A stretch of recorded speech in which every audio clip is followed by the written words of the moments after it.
Hi there. So I wonder if any of you have seen the chat that I did with Pam Gregory recently. So if you haven't seen that, it might be an idea to watch that first before you watch this, but you don't have to. If you haven't watched that chat with Pam, you can still watch this video. But what this video is I went on to Pam's YouTube channel where she had uploaded our chat and went through all of the comments on her YouTube. And there were a few questions there. So I took some of the questions from her YouTube channel on that video. And some of these questions are a bit difficult for me to respond to. So I've presented all of them to the nine. Some really good questions. So that's what this video is about. The nine responding to questions that were posted on Pam Gregory's YouTube channel where she'd posted our chat. This is the recent chat that we did in the last couple of days. So over on her channel, that's entitled Conversation with Magenta Pixie about this eclipse season and new Earth. So this is the second chat that I've done with Pam. The first one was about water 2 months ago, and this is the one that we have just done recently. In fact, this was recorded on April 20th, the day of the total solar hybrid eclipse. On my channel, this video is called Magenta Pixie and Pam Gregory, the Eclipse Portal, Crystalline Time. So you can go and watch that first if you want to, but you don't have to. You can just carry on with this video and perhaps go and watch that afterwards. But as I said, these are questions taken from Pam's YouTube channel, people that had written questions underneath her video in the comments section. So I've just taken a few questions and presented them to the nine. So I'm going to go through those now. Okay, first question. If, as I understand, we are in a multiverse with different infinite potential timelines, of which we choose the resonant one for our experience, why is there a vying of the good and evil? Is it not the case that both exist concurrently, and it is we who choose which one we wish to align with and experience? It's a really, really good question based on the chat that I had with Pam. And this is what the nine replied. It is correct that both exist concurrently, and each of you choose which you wish to align with. However, within these infinite different potential timelines are two different polarities playing out. Two groups, one could say. One is a positively oriented group, service to others. The other is a negatively oriented group, service to self. Both groups are choosing the resonant one for their experience, as you so put it. Hence, the vying of good and evil as translation. So that was the nine's response there. Okay, next question. Many models to explain reality, Magenta Pixie says. Really? And the nine reply, what this means in more clarification is that there are many different ways to interpret reality. So this questioner goes on to ask, how do we know that Magenta Pixie is translating the correct information from the nine?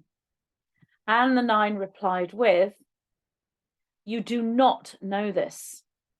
Your journey within your own inner awareness, discernment, and resonance will lead you to your own reality model. Others presenting their reality models are interpretations of reality. They are presented to you in order that you may fine-tune your inner resonance. And the questioner went on to ask, I'm assuming they don't speak English. And the nine replied, this is correct. We, the white-winged collective consciousness of 9, do not speak any language in the way that you would do so within your physical reality. However, we do communicate, and we do this through frequency. And then this questioner went on to say, it is just her interpretation, which really is meaningless. And the 9 replied to this, our conduit interprets our frequency broadcasts and codes and interprets them to the best of her ability. It is for the listener to decide if her interpretations hold meaning for them. Okay, next question. So what I'm taking from this is, yes, it is my reality that I'm creating, but I'm in this with every living thing. Is this right? The 9 replied, this is indeed correct. Each of you experiencing similar yet unique realities. Next question. I just have one question about being only ourselves in reality in the upper dimensions. If that is true, then how is conception and birth of new life possible? Really excellent question here. And this is the 9's response. This is explained in depth within our transmission, the Diamond Codex and the Quartz Key. But in short, new life is not possible through conception and birth. This is continuation of consciousness. However, due to the unique recycling, let us say, process of consciousness itself, then indeed life in the physical dimension can be seen, interpreted, and experienced as new. So these are short responses, I know, but I wanted the 9 to respond to these questions. So short responses to these questions. Okay, next question. Does the helix follow the golden ratio? Also, did it start with a singularity? And the 9 replied, the helix is the golden ratio in a mathematical and vibratory sense. This did indeed start with singularity. However, singularity is not beginning or end, but is a source point, a 0 point moment of all time, no time, crystalline time, or simultaneous time. However, the correct response to your quests is yes and yes. Okay, next question. So you're saying our Earth will end up like Atlantis and Lemuria? And the 9 replied, in many respects, the experiences are the same, yet will be unique and thus different. In fact, from a physical perspective, they are vastly different. There is no end up in continuation, change, and growth. And then the question went on to say, sunken civilizations that will no longer exist. And the 9 replied, from a physical perspective, these are time periods or epochs, not civilizations. In some expressions of these epochs, they may appear as civilizations that are buried or partly buried or below the surface of the current era. In other expressions, they still stand and are utilized, changed, transformed, or preserved. This would depend on the level of advancement and understanding of the planetary consciousness and the guardianship consciousness upon that planet within said epoch or time period. The correct response to your quests is therefore yes and no. So I'm not interpreting these responses or analysing them at this point. I may well do so at a later stage. I'm simply giving the 9's responses to these questions. Next question. What happened to all the souls that lived in Atlantis and Lemuria? Is it all me and you in parallel universes? Great question. And the 9 replied, this is a multi-layered quest and thus a multi-layered response. From one perspective, the souls still exist and experience their physical lives. Within linear time, some of these souls have reincarnated again upon Earth, some multiple times, and they exist in your current now time nexus point as those you know as starseeds in your current reality. However, that which you put it, all me and you in parallel universes, would indeed be a correctly aligned explanation. Next question.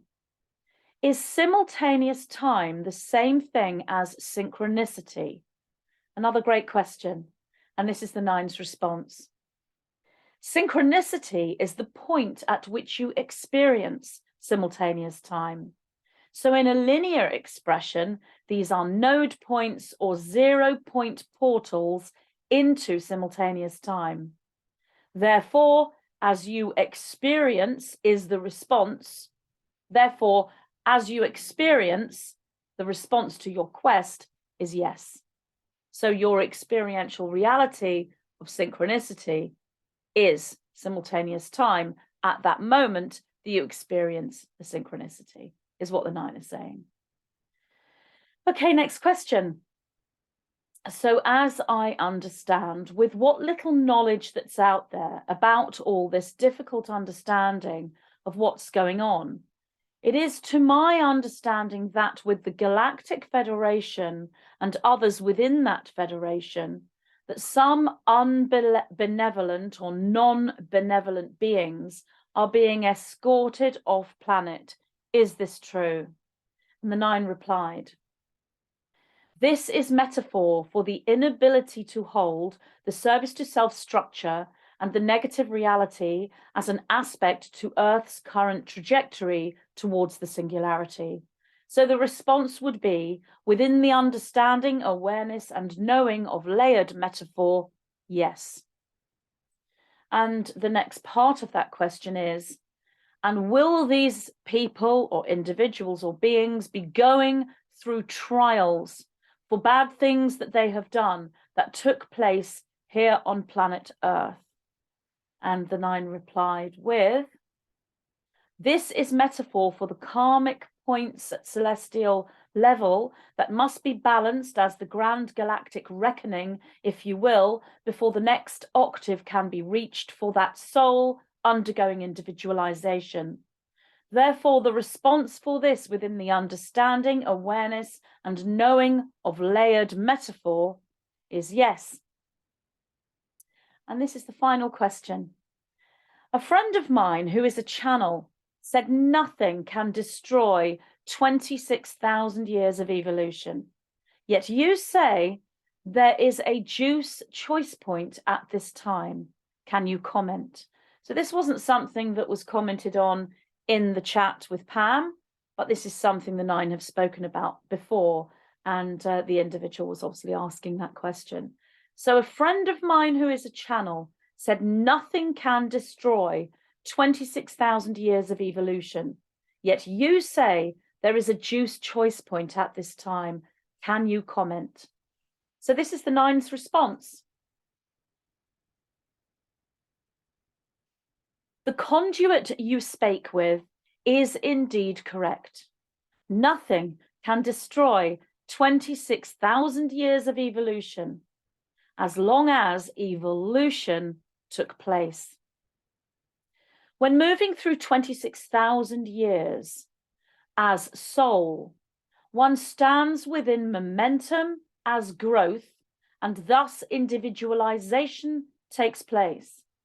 These souls at planetary end times would not and did not and will not partake of juice as planetary end times choice point.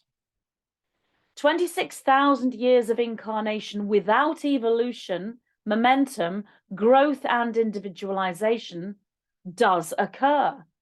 And it is these souls caught in a repeated time loop without movement upwards to the next expansive section of time or octave, would not hold enough sovereign power to recognize and be aware of said juice choice point, and would thus potentially, not always, partake of the juice as choice point.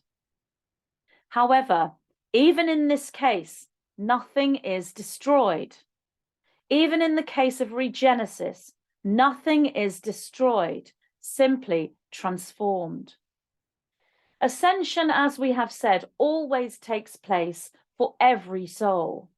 It is only within the linear experience that ascension is not experienced at the end of the epoch or grand cycle.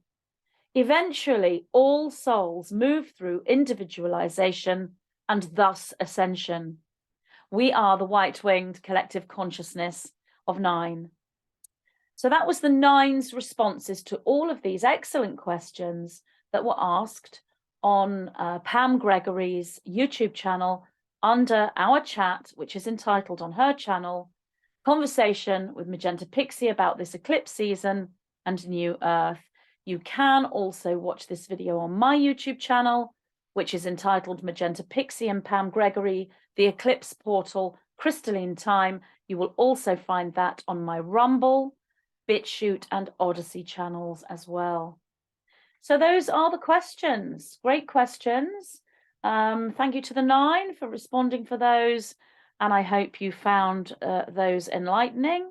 Anyone else who would like to ask questions, you're able to do that on my Telegram channel. You can email me. You are able to write comments on my Rumble channel or over on Pam's YouTube. So please do so. And I can make another video and put those questions to the 9 as well in the future, as this is a most interesting and mind-expanding topic. Okay, thank you so much for listening, and see you all again soon. Bye.